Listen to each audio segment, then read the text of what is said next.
Hello, everybody. Today I'd like to talk about the House of Dragons uh, on HBO Max.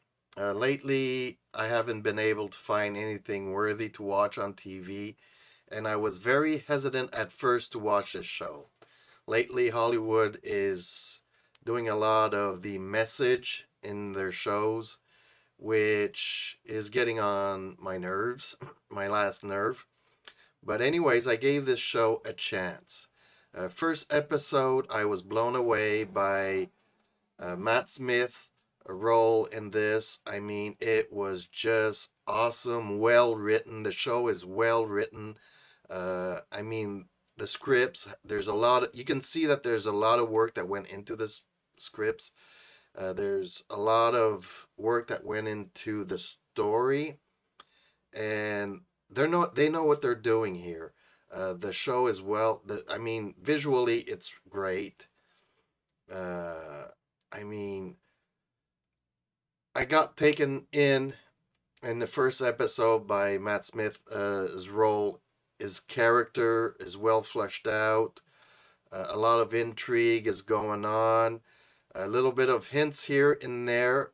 Some, I wouldn't call them Easter eggs, but there's subtle detail that if you miss it, you might uh, lose some hints, if you want to put it that ways.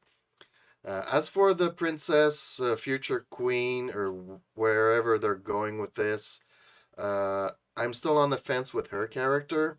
She still appears to me as a spoiled brat, with nothing much to bring in at first. But then she has these two scenes where she can show some maturity, and I'm hoping that her story arc, will bring some evolution to her maturity, to her character. So I'm going to keep an eye on this. This is the main reason why I was afraid to watch this. But so far, those two scenes have convinced me that she might not be as bad as I thought she would be in this role. As for the king, I mean, I was surprised. In the second episode, he was able to carry on the story by himself. A little bit disappointed that Matt didn't get as many lines, uh, not as big of a screen presence. And in the third, I was surprised because Matt Smith's character didn't have any real lines. So I start watching his scene and I'm like, oh no.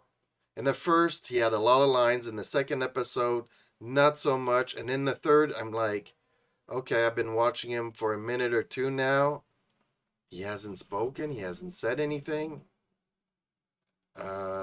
But the scene played out, I mean, almost to perfection. I would give it a 9.5 out of 10 for his scene in that third episode.